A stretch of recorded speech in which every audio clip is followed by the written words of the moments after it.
Did I cross the line for defending my working class? I am a 16-year-old student, and recently I was assigned a group presentation with two classmates, whom I will call Mira and Theo, with about a week to prepare. From the very beginning, it became clear that most of the responsibility was falling on me. I researched the topic in depth, wrote nearly the entire script, and designed the slides from scratch. Mira showed up once, handed me a few printed images that loosely related to the topic, and then disappeared for the rest of the week. Theo helped a little, mostly by offering small suggestions, but the bulk of the work was still mine. When presentation day came, all three of us presented together, and our teacher praised the group overall, saying we did well. When grades were released, I was shocked. Mira received a perfect score, Theo received slightly less, and I received the lowest grade of the group. Confused and upset, I asked the teacher why my score was lower even though I had done most of the work. She told me that Mira appeared more confident while speaking and that Theo contributed to the visual aspect, and she explained that grades were based on presentation performance rather than effort behind the scenes. I tried to explain that without my research, writing, and organisation, there would not have been a presentation at all, but she became visibly annoyed and said her grading was fair and final. After that conversation, the situation escalated. My teacher contacted my parents and told them I had been rude and disrespectful, accusing me of acting entitled. Mira later told me I was being dramatic and should have just accepted the grade or asked more politely. From my perspective, I was not trying to be disrespectful. I felt frustrated and dismissed after putting in the majority of the work and then being penalised for it.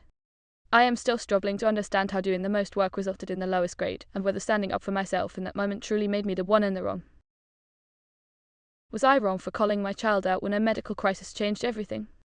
My adult child was set to get married this weekend, and everything had been planned down to the smallest detail, but a sudden medical emergency changed everything overnight when my partner's remaining parent was rushed into a hospital in another province and doctors warned the situation was critical and likely fatal. This left my partner completely distraught and facing an impossible choice between attending the wedding or flying out immediately to say goodbye. After agonizing over it, she decided she had to leave that evening because she knew she would never forgive herself otherwise. I supported her fully, offered to include her virtually in the ceremony, and believed forcing herself to attend while grieving would only make the day more painful for everyone. When we called our child to explain the situation, the reaction was explosive, with accusations, cruel comments directed at my partner, and repeated angry messages that left her sobbing and blaming herself, and in a moment of anger and protectiveness I told my child that the reaction was selfish and lacking compassion because someone was dying and this was not about stealing attention from a celebration. This only escalated things further until I was told I should stay away from the wedding entirely if my partner could not attend, and now as I prepare to drive my partner to the airport while she grieves. I am left wondering if I crossed a line by calling out my child so bluntly or standing up for my partner in the middle of a family crisis was the only reasonable thing to do. Was I wrong for finally drawing the line with my brother? I am in my early 30s, married, and I own a home with my spouse. My younger brother, who is just a couple of years younger than me, has never truly supported himself. He lived with our father well into adulthood and moved in with a girlfriend's family for several years. When that relationship ended, our father gave him a small apartment connected to his business. Instead of treating it like a lifeline, my brother trashed the place, ignored basic responsibilities, and burned through yet another car that was paid for by a relative. Eventually, our father retired, sold the property, and my brother was forced out. A few months ago, he showed up at my door desperate and asking for help. I already knew how this would go, but I agreed to let him stay temporarily. I told him clearly that he had a limited amount of time to get himself together. Like an idiot, I kept extending that deadline. From the beginning, I made one thing very clear. My wife was not responsible for him in any way. She would not cook for him, clean for him, or manage his life. This is her home too. My wife works in a creative field that is extremely competitive. She spends most days preparing, auditioning, and taking classes, even though paid work comes infrequently. When she is not doing that, she handles most of the household responsibilities. That is the balance we agreed on as a couple, and it works for us. My brother immediately took issue with this. He left messes everywhere, dumped laundry on the floor, and argued that since he worked full-time and she did not, she should pick up after him too. When I told him that was unacceptable, he said that because she handled things for me, she should do the same for him. He even questioned why I deserved home-cooked meals and clean clothes while he did not, as if my marriage entitled him to free labour. Things escalated when he started deliberately disrupting her work. He works nights, which meant he was home all day while I was gone. During important online auditions, he would blast noise, shout at the television, or otherwise cause distractions even after being asked to stop. When I confronted him, he admitted he did not take her career seriously and did not believe she would succeed, so he did not think it mattered.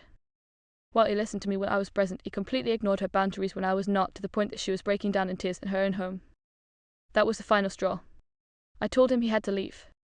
I did not scream or threaten. I simply told him that his pattern of disrespect, entitlement, and cruelty was done. Other family members immediately accused me of being heartless, saying he was mentally unwell and struggling. The truth is, he has been struggling for most of his life and has refused every opportunity for therapy, treatment, or accountability. Instead, he relies on guilt and excuses while expecting everyone else to sacrifice their peace for him. I chose my wife, my home, and the boundaries we worked hard to build. I am being told that makes me cruel. I honestly think letting this go on any longer would have made me complicit.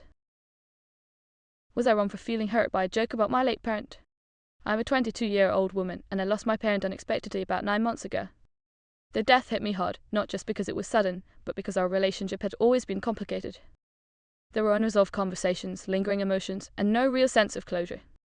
Not being able to say goodbye is something that still weighs on me every single day, and grief has come in waves I never really learned how to prepare for. I'm lucky to have a fairly big circle of friends, some I've known since secondary school and others I met during my studies abroad. Overall, they've been incredibly kind and supportive since everything happened. One friend in particular, whom I met through university, had really stood out during this time. I wouldn't have called her my closest friend, but she consistently checked in on me, reminded me I could lean on her, and even pulled me aside at group gatherings to quietly ask if I was holding up okay.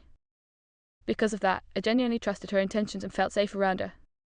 On my birthday, which I'd been dreading for weeks, a few of my friends showed up at my apartment without warning. They brought decorations, snacks, and even a cake. Earlier that morning I'd been overwhelmed with sadness, so this surprise completely broke me in a good way. I cried because I felt remembered, loved, and cared for in a moment when I really needed it. For a while, the heaviness lifted, and I actually felt happy.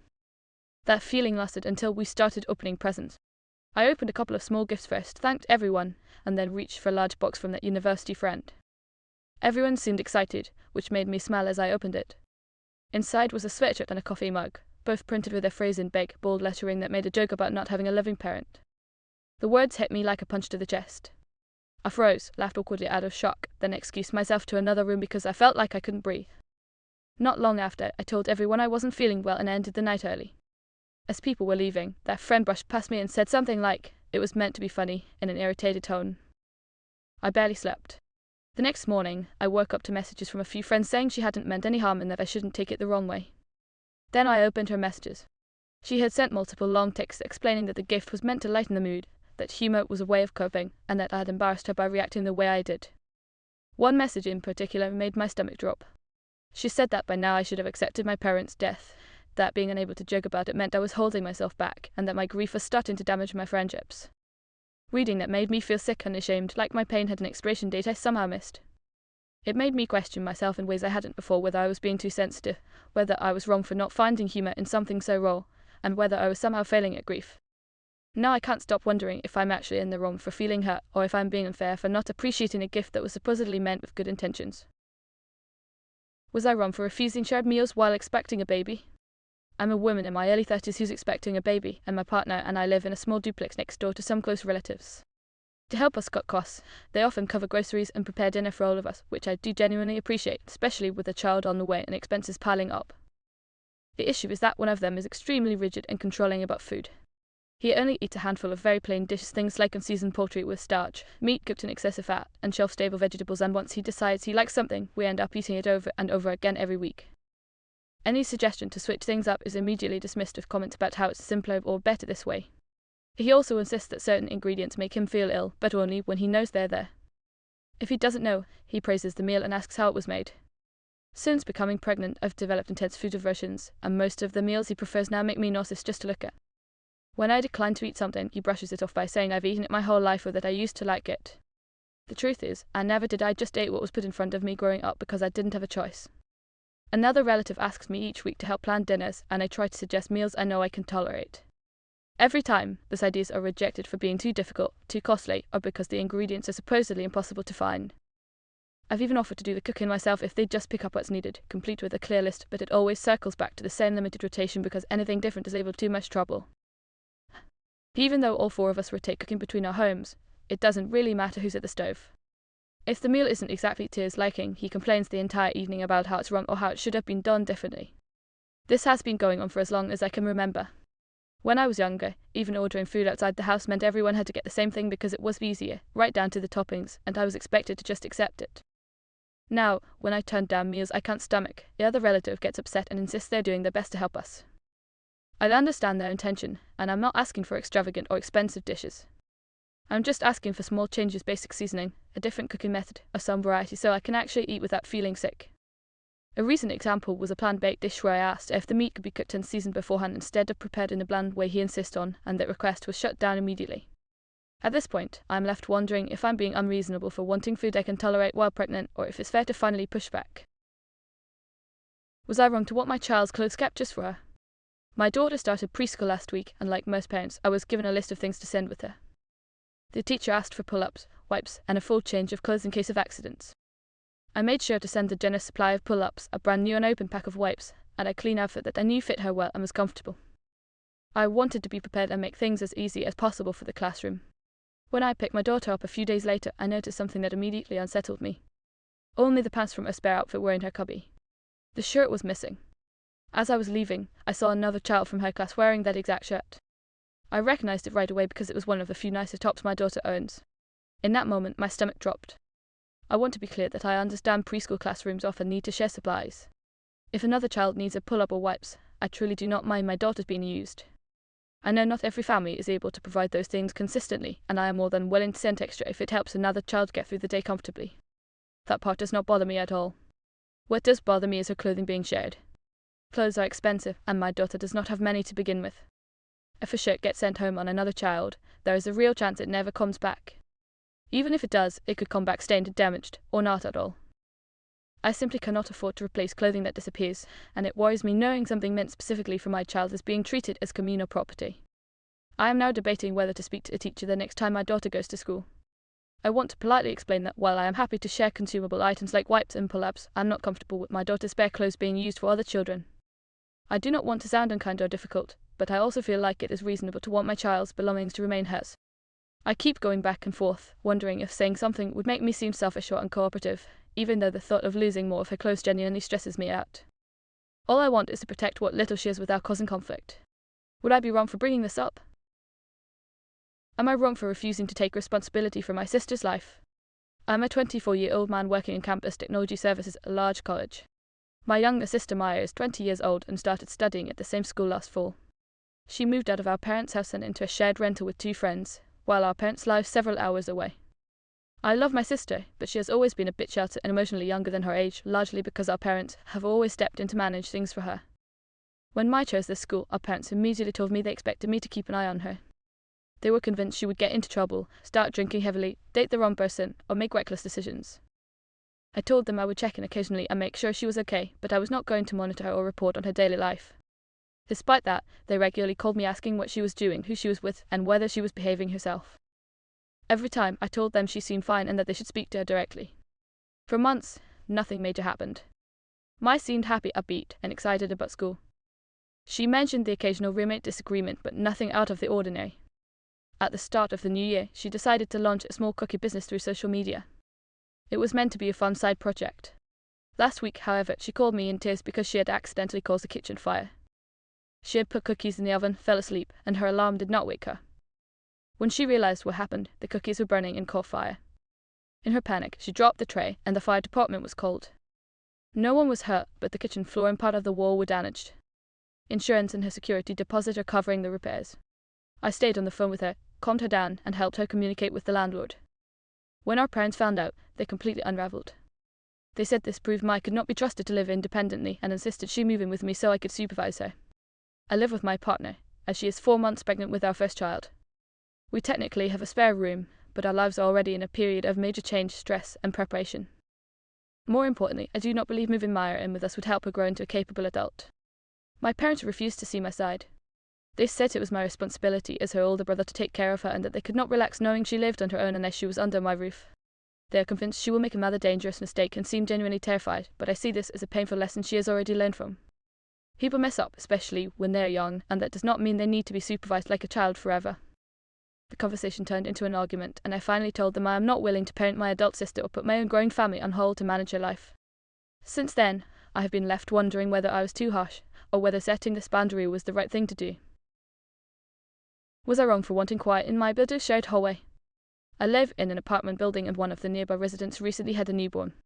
Ever since, they regularly walk the baby up and down the hallway whenever it starts crying, sometimes multiple times a day and often late into the evening. As I'm writing this, it's already after 10 at night and the same thing is happening again.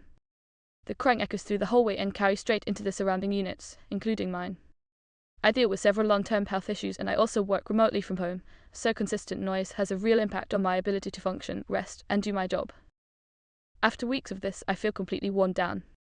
I've written a calm and respectful note asking if they could try comforting the baby inside their own apartment instead of using the hallway, since it's a shared space and the sound travels easily. I haven't left it yet because I'm worried about whether that would make me unreasonable. I strongly dislike direct confrontation, so leaving a note feels like the least aggressive option. I do understand that apartment living comes with unavoidable noise and the baby's cry. That part isn't lost on me. What's bothering me is the choice to bring the crying into a common area and expose everyone nearby to it at all hours, rather than keeping it contained within their unit. At this point, I'm torn between wanting to be understanding and feeling like my basic need for peace in my own home is being ignored. Is it unfair to suggest medical help when quiet solutions aren't working? I live in a shared house with several other adults and a handful of pets, and overall it's a pretty loving, low-drama environment. I don't believe anyone here is intentionally trying to upset anyone else, but lately there's been growing tension around sleep, and I'm starting to wonder if I cross a line. One of my housemates is currently a student and is an extremely light sleeper. For months now, she's been getting woken up by everyday household sounds, doors closing, the bathroom lid being shut, someone moving through the hallway. Even small, normal noises seem to wake her, and once she's awake she says she can't fall back asleep, sometimes losing 4 or 5 hours of rest in a night. I genuinely sympathise with how hard that must be, especially with school responsibilities. As a household, we've tried to accommodate her as much as we reasonably can. She started running a fan in her room to create white noise. I added soft door bumpers to reduce slamming. We've all made an effort to move more carefully at night. The issue is that some sounds can't be fully eliminated, like the click of a doorknob, unless you consciously twist it every single time. Sometimes people forget why accidents happen, and despite our efforts, the problem hasn't improved. At this point, it's been going on for months, and nothing we've tried has made a meaningful difference. Compared to everyone else in the house, who either don't wake up or fall right back asleep when there's noise, her reaction feels extreme. I don't mean that dismissively, but more in the sense that it might be something beyond what roommates can realistically fix. In our group chat, I sent a message trying to be careful with my wording. I said something along the lines of not wanting to offend her, but that we'd tried multiple solutions already, and asked whether she had considered talking to a doctor about it. I wasn't trying to imply anything was wrong with her, just that persistent, severe sleep disruption might have a medical solution that's out of our hands. Since then, she hasn't responded at all. Not in the group chat, and not when I tried reaching out privately to smooth things over. Now I'm stuck wondering whether suggesting medical help came across as insensitive or dismissive, even though it felt like the last reasonable option after months of trying to adjust our behaviour. I didn't intend to hurt her feelings or imply she's the problem, but I also don't know how much quieter a shared home can realistically become. Was it unfair of me to suggest she look into medical support when all the household fixes failed? Is it wrong to finally set boundaries with my husband's mom online? I have been with my husband for 5 years, and for most of the time I have had what I thought was a genuinely good relationship with his mother. She is friendly, generous, and very involved in her family's life. One thing about her, though, is that she lives on Facebook. She posts at least once a day, sometimes more, and everything is public. She has a large following of people I do not know, and sharing details about her life and her family seems to be a huge part of how she connects with others. When my husband was younger, she even used to write posts pretending to be him, which everyone apparently saw as normal. Over the years, my husband and I had sent her photos of trips, activities, or small life moments, and almost without fail those photos end up on her Facebook page. Most of the time, we are not told beforehand. I have also discovered pictures of myself online that I did not even realize she had taken. While this has always made me uneasy, I convinced myself it was harmless and tried not to rock the boat. I did not want to seem dramatic or ungrateful, especially since she has otherwise been kind to me. Recently, my husband and I both started new jobs, and our schedules have been chaotic. Because of this, we have not been able to travel together to see his parents since the holidays. He has visited on his own once, but I have not been able to go due to my work hours. Yesterday, my parents called me and casually asked how my visit with my in-laws had been. I was confused because I had not gone anywhere. When I checked Facebook, I saw why they were asking. My mother-in-law had posted an artificial intelligence-generated image of my husband and me sitting with the family, watching a football game, all of us wearing matching jerseys. It looked realistic enough that people genuinely believed we had been there. I felt deeply uncomfortable, and so did my husband. It crossed a line for both of us, because it was not just sharing a moment without permission. It was inventing one. My husband immediately offered to text his mother and ask her not to create any more artificial images of us. Given how our relationship has been in the past, neither of us expected a major issue. Instead, she reacted very strongly. She told us we were ungrateful, accused us of constantly hurting her feelings whenever we asked for limits around photos, and said that we, especially me, were overly sensitive. She insisted that we should simply let her post whatever she wants. Now I feel shaken. My husband agrees that artificial images of us are unacceptable, but he feels we can tolerate our usual habit of posting real photos. I am no longer sure I am comfortable with it either. I thought I had some say in what parts of my life were shared publicly, but her reaction made it clear she does not believe that.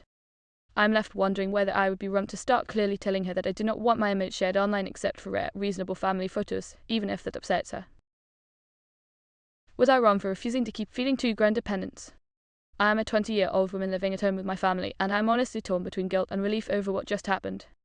My father is in his early 50s and, to my knowledge, has never cooked a full meal for himself in his entire life. My mother handles all of the cooking, on top of working and managing most of the household chores. When she gets frustrated or exhausted and expresses that she needs help, my father does not step in. Instead, he mocks her complaints or sulks about how tired he is, which usually ends with her giving up and doing everything herself anyway. Because of this dynamic, I learned to cook very young. I was around 12 when I became the backup parent in the kitchen. Whenever my mother was sick, overwhelmed, or simply needed a break, I was the one who cooked for everyone. Over the years, this quietly became an expectation rather than a favor. My younger brother, who is 13, has grown up assuming that meals will simply appear in front of him. If our mother is not cooking, then I am. He has never seriously been expected to prepare food for himself, even though he is perfectly capable of learning. My mother does occasionally tell my father and brother that they should cook for themselves, but it never sticks. She caves every single time because it is easier than dealing with their attitudes. As a result, nothing ever changes and the responsibility always slides back onto her or me. Recently, my mother left town for 3 days. Before she went, I decided that I was done enabling this pattern. I did not announce it dramatically or start a fight. I simply chose not to step in automatically. I want to be clear that I did not abandon them or set them up to fail. There was already cooked rice and quinoa in the fridge. All they needed to do was make a couple of omelets and some fried potatoes. Extremely basic food that does not require advanced skills or effort. They managed just fine. No one went hungry. Nothing caught fire. The kitchen was still standing. Despite this, my father absolutely exploded. He yelled at me and told me I was cruel and claimed I was somehow far worse than my mother. He acted as if I had committed a serious betrayal by not taking over her role. There was no acknowledgement that I had been cooking for years without complaint or that expecting a grown man and a teenager to prepare simple meals was reasonable. The strangest part is that instead of feeling ashamed, I felt relieved. For the first time, I did not cover for their learned helplessness. I did not sacrifice my time and energy to keep the peace. I simply stepped back and let them handle something that should never have been my responsibility in the first place. Now I am left questioning myself. Was I genuinely cruel for refusing to cook for them, or was this a necessary boundary that just made them uncomfortable because they are not used to being held accountable? Was I unreasonable for keeping a man out of the bridal suite? I got married recently, and for the morning of the wedding we rented a large hotel suite in the city so everyone could get ready comfortably. I paid for professional hair and makeup for all of my bridesmaids, and I also covered the cost for my husband's mother and his sister as a courtesy. I am not particularly close to his sister, but she and my husband have always been very close, so I wanted to include her and avoid any tension on the day. On the morning of the wedding, my mother-in-law and sister-in-law arrived late because my sister-in-law and her husband had just come back from a short beach trip. When they walked into the suite, my sister-in-law brought her husband in with her, carrying his clothes and acting as if he was going to stay there while we all got ready. This completely caught me off guard because no one had mentioned that he would be coming into the suite at all. At that point, it was me, my bridesmaid, my mother-in-law, and my sister-in-law, all wearing robes that opened easily with undergarments visible while hair and makeup were being done. My sister-in-law, her husband, and my mother-in-law all sat down on a couch together, and her husband stayed there scrolling on his phone as if nothing was unusual. I felt uncomfortable but did not want to create a scene, so I quietly texted my husband to ask if he knew whether his brother-in-law was supposed to get ready in the suite. He had no idea and was surprised as well. I explained that this space was meant to be women only, especially because of what everyone was wearing and the general privacy of the moment. I asked my husband to speak to his sister and suggest that her husband either wait in the hotel lobby or go back to our house to get ready with him and the groomsmen. She refused both options. She said she did not want her husband waiting alone in the lobby for hours, and she also did not want him driving back to the house alone because she claimed he might get lost, even though he is from another country and has travelled around our area many times on his own without issues. She became visibly upset and said she was going to leave altogether. The hair and makeup artist stepped in and convinced her to stay, pointing out that everything had already been paid for. She eventually agreed, had her hair and makeup done, and then she, her husband, and my mother-in-law all left the suite anyway and went down to the lobby. They ended up getting dressed in the lobby bathroom, even though my mother-in-law and sister-in-law were still welcome to stay in the suite if they wanted to. Later, my own mother told me privately that she thought it was inappropriate and rude for a man to be brought into a space where women were clearly expecting privacy while getting ready. At the same time, I cannot ignore how upset my sister-in-law was, and I do understand that she may not have wanted her husband sitting alone for a long time. I keep replaying the situation in my head and wondering if I was too rigid in the moment, or if it was reasonable to maintain a boundary on such an intimate and already stressful day. Was I wrong for sharing my birthday cake instead of eating most of it? I'm a man in my mid-20s, and cooking has always been a big part of my life. I learned almost everything I know in the kitchen from my late grandfather on my dad's side. One of his signature desserts was a caramelized banana dish that my family absolutely loves, and over the years it's become something I make for nearly every family gathering. Ironically, bananas have never been my favorite flavor. I usually taste a small bite to make sure it turns out right and serve myself a modest portion and let everyone else enjoy it. I celebrated my birthday recently, and a lot of friends and relatives came over, including my aunt, my father's slightly older sister. During the party, she handed me a homemade cake she had baked as a birthday gift. It was a banana-based cake inspired by the same dessert my grandfather used to make. I thanked her, put the cake on the dessert table with the rest of the food, and later cut myself a slice. I'll admit it wasn't a huge slice, but I did eat it, genuinely enjoyed it, and even told her at the party that it tasted great. The next day, my aunt called me. She asked whether I liked the cake, and I said yes, reminding her that I'd already told her that in person. Then she asked why I had taken a smaller slice than usual. I hesitated, debating whether to smooth things over with a harmless excuse, but decided it was better to be honest. I told her that bananas aren't really my favorite flavor, but I still wanted to try the cake since she made it for me. That didn't go over well. She said the cake was meant for me and that I should have eaten most of it myself. According to her, putting it on the dessert table felt like I had to re-gift her present to everyone else, which she found rude and ungrateful. I tried to explain that it didn't make sense for me to eat a large amount of a flavor I don't love, and that I thought sharing it was better than letting it go to waste. I also pointed out that the cake was completely gone by the end of the night, so clearly others really enjoyed it. She then questioned why I keep making my grandfather's banana dessert if I don't even like bananas that much. I explained that I make it because it was special to him and because the rest of the family loves it, even if it's not my personal favorite. She dismissed that explanation, said I was being disrespectful and ungrateful, and ended the call. Afterward, I talked to my parents, siblings, and even some cousins on her side of the family, and they all felt she had overreacted. Still, the conversation stuck with me and made me wonder if I'd unknowingly crossed a line by not eating more of the cake she made for my birthday. Was I wrong to say no when family expected a favor at work? I work for a large organization that brings on interns every year, and over time I have helped several of my nieces and nephews by getting their applications into the interview pool. I never guarantee anyone a position. All I do is make sure their resume is actually looked at. Some get interviews, some do not, and that has always depended on how they present themselves. One of my nephews is about to graduate. His mother, my sister-in-law, asked me about the internship, and I told her clearly that if he was interested, he needed to reach out to me himself. I did not want this to be something he was doing just because his mom pushed him. When he finally contacted me, it was obvious that was exactly what had happened. He did not seem motivated or curious, and the way he spoke came across as very immature. Everything was vague slang and internet phrases, and he could not explain why he even wanted the internship. I told him that if he was serious, I needed him to show me. I asked him to write me a short note explaining why he wanted the internship and what he hoped to gain from it. I was honestly surprised he sent anything at all, but when I read it, it was very clearly generated and not written by him. I told him I could not put my name behind him if he could not even do the bare minimum to show interest or effort. That is when things blew up. He became extremely upset and accused me of being unfair, saying that no one his age actually writes things like that anymore. His mother backed him up and said the same thing, insisting that expectations have changed. I told both of them that I was not willing to risk my professional reputation for someone who could not explain why they wanted the opportunity. When I asked him directly why he wanted the internship, his answer was simply that he did not know. My brother later stepped in and argued that my nephew struggled during the pandemic, that school and early careers look very different now, and that he just needs someone to give him a chance. He also reminded me that earlier in my own life, someone had taken a chance on me even though I was not a perfect student, which is true. Part of me wonders if I should just let him interview so he can see for himself how unprepared he is, but that feels unkind and dishonest to the people I work with. I am left wondering whether I am being too harsh, or whether it is reasonable to expect basic effort and self-awareness before helping someone professionally. I also cannot tell if this is a generational gap or simply a lack of readiness on his part. Is it wrong to refuse to pay to attend a friend's birthday party? I am a woman in my early 20s, and one of my closest friends, whom I've known since we were teenagers, is about to turn another year older. Her birthday falls during a major holiday week, and because of that, she hasn't really had a proper birthday celebration in several years. The last time she tried, only a handful of people showed up despite her putting in a lot of effort and spending her own money on food and planning. After the experience, she distanced herself from some people in her life and eventually formed a new social circle that treats her much better and shows up for her consistently. This year, she feels like she's entering a new chapter of her life and wants her birthday to reflect that fresh start.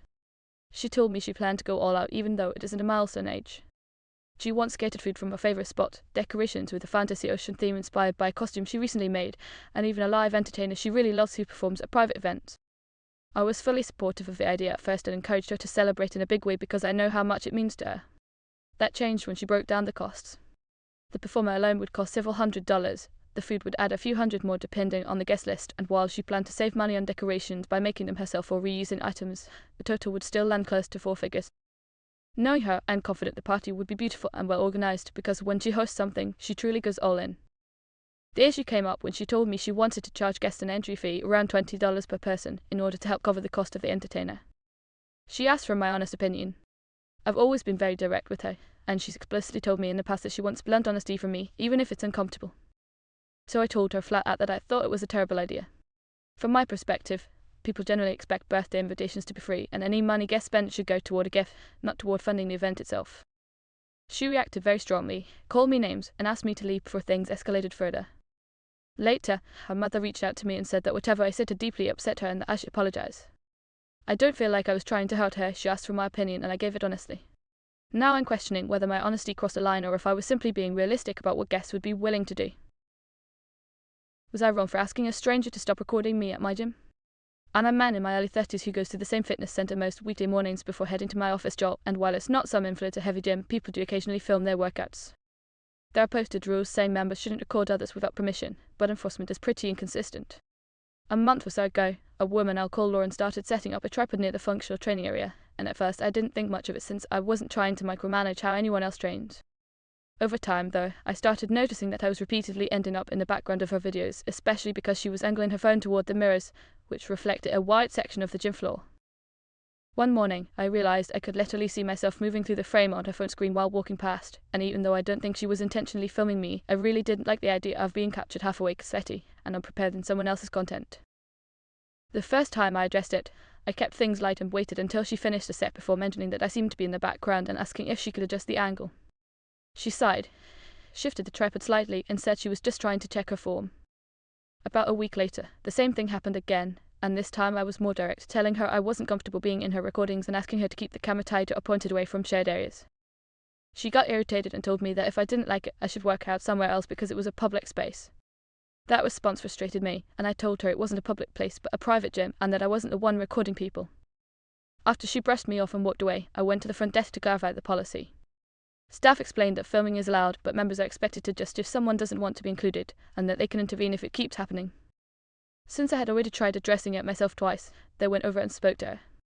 Later, she confronted me near the changing area and accused me of being creepy, said I was watching her, claimed I was trying to control women at the gym, and told me that involving staff made her feel singled out and anxious about coming back. Now I'm second-guessing whether escalating it was too much, even though all I wanted was not to appear in someone else's videos.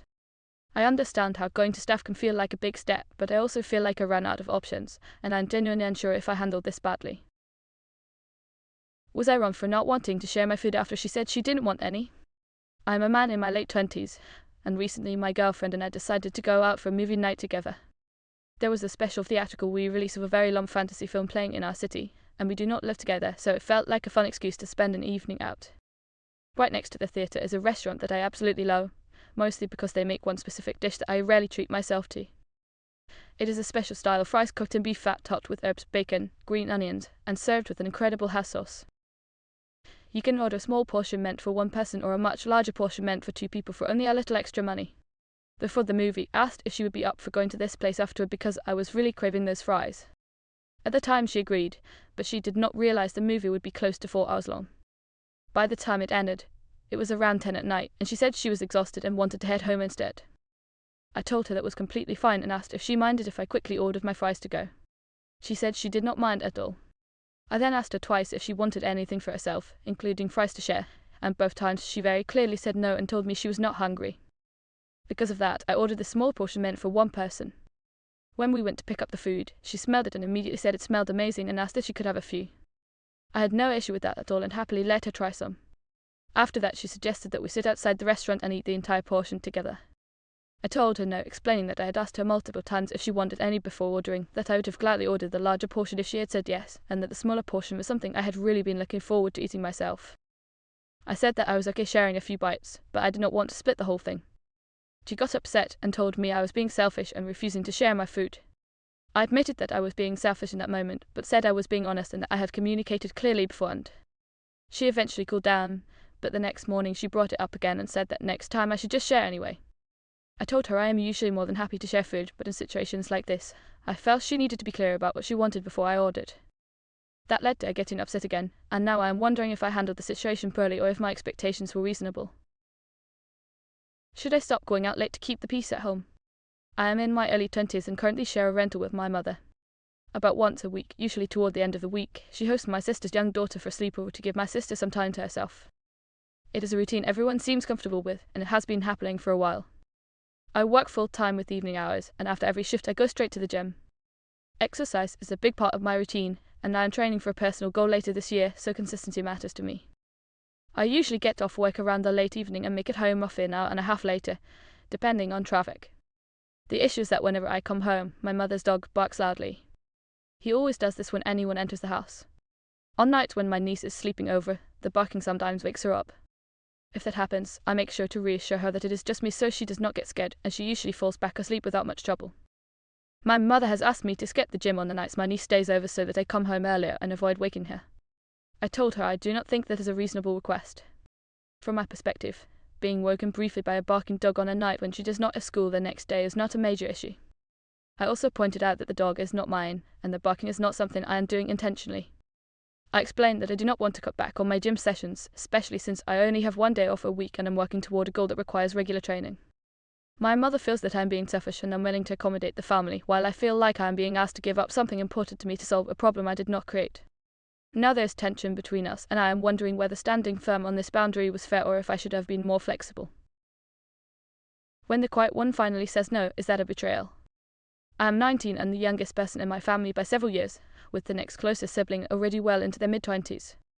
Growing up, my older siblings were always loud about what they wanted and what they refused to accept.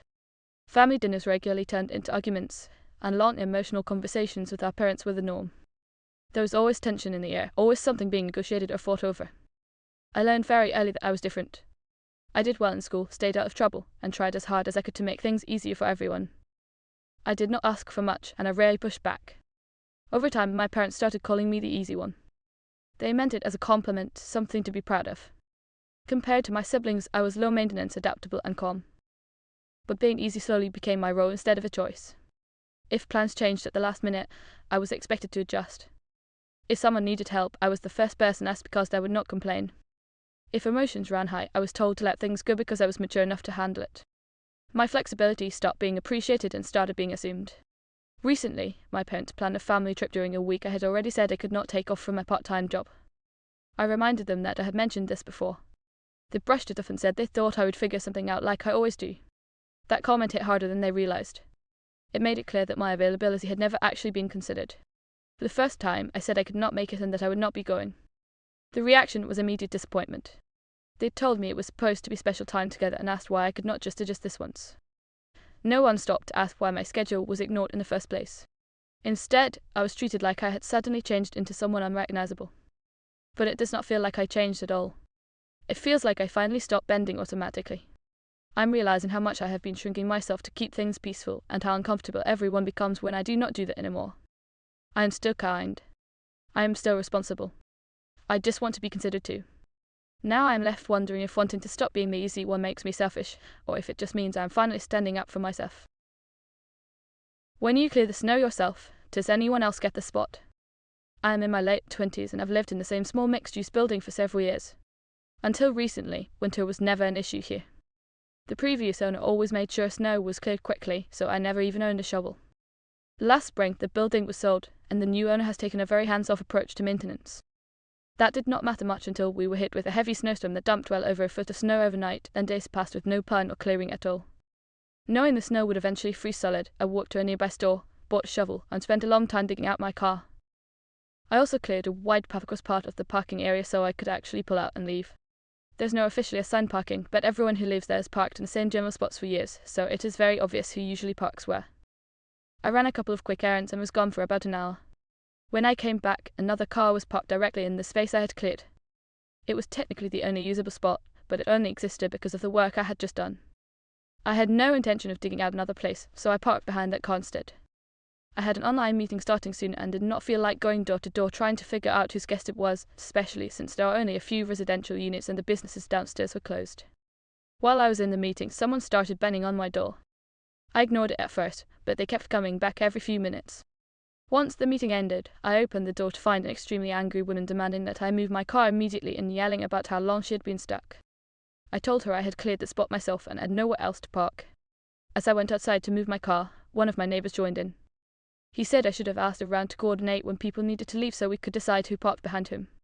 I was confused by that logic, since he could have cleared a spot himself if he knew he was having a visitor. He pointed out that parking was not signed and said he did not even own a shovel.